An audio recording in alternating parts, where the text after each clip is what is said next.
Understanding that he would never see the light of day again, that as soon as he was released from Massachusetts, he would be prosecuted in other states. Obviously, that is not happening.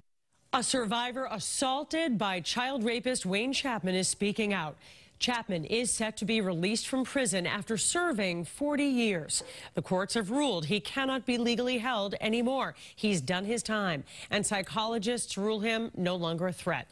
But that is not sitting well with his victims and some in the community. WBZ's Anaridis Rodriguez is live in Boston with a story tonight. Anaridis? Paula, that ruling was handed down by a single justice of the state's highest court, denying a petition to keep Chapman in state custody, saying that he's served his time and he's no longer a threat. That decision has already been appealed as one of Chapman's victims speaks publicly for the first time. Convicted child rapist Wayne Chapman could soon be a free man. I never thought he was going to see the light of day. I never did. No. That was after. That's what I was told. And I was a young boy back then, and that's what I was told. Speaking publicly for the first time and identifying himself as Steve, this 54-year-old says he's one of the two boys Chapman was convicted of raping. He says he was abused by Chapman in Lawrence when he was just 11. That still stands out in my mind, how much he enjoyed what he was doing.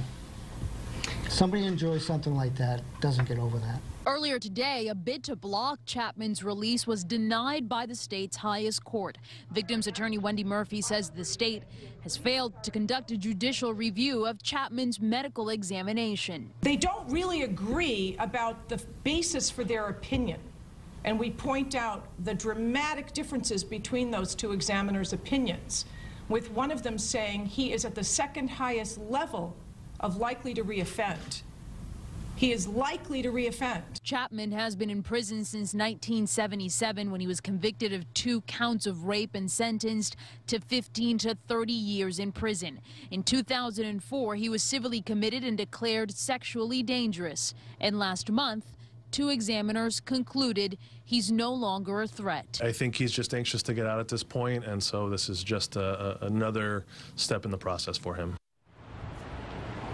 Chapman's release date has not been set. His attorney says that he cannot live independently and will likely need to live in a nursing home or a state-run hospital. In the meantime, the victim's attorney says that she's not done fighting this release and now wants all of the justices in the Supreme Judicial Court to review the case.